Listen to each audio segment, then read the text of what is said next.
Okay, so you just spent 40 minutes on stuff nobody asked you to do. Dishes are done, you filled up their gas tank on the way home, lunch is already packed for tomorrow sitting in the fridge. Nobody told you to do any of that, but somewhere in there, you're keeping count, quietly. You've probably heard your love language is acts of service. Here's what that actually means though. You're not generous, your love language is a ledger, because doing stuff for people, that's just normal, right? This is different. Watch. You'll fix something before they even notice it's broken, and you won't say a word about it. They forget to say thanks one time, and it eats at you the rest of the day. Not because you needed the thanks, that's what you tell yourself anyway. And when they try to do something for you, you can't just let them. I got it, you say, already taking it back before they've even finished. That last one's kind of weird though. If you needed to feel valued this bad, you'd think you'd want someone else doing the work for once. You don't. Hold on to that, because this was never really about the tasks. It's about being useful. Somewhere back in your wiring, being needed and being loved just got tangled up into the same thing. If you're useful, you're safe. And if you're not doing something, you're not really sure what you're worth in the room. So where does someone learn that love has to be earned by doing? Usually one of two houses. First one, the house was chaotic or somebody in it was struggling and you were the one who noticed stuff before anyone else did.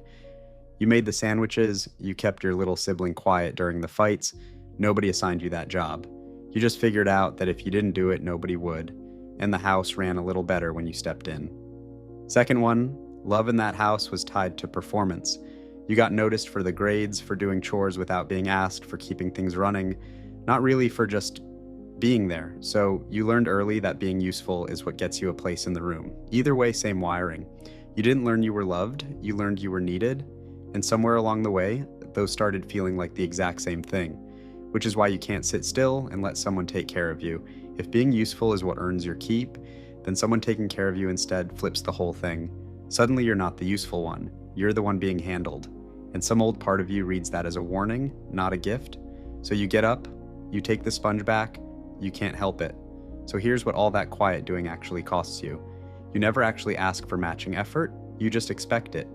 And when it doesn't come, you don't say anything, you just get a little colder, a little quieter.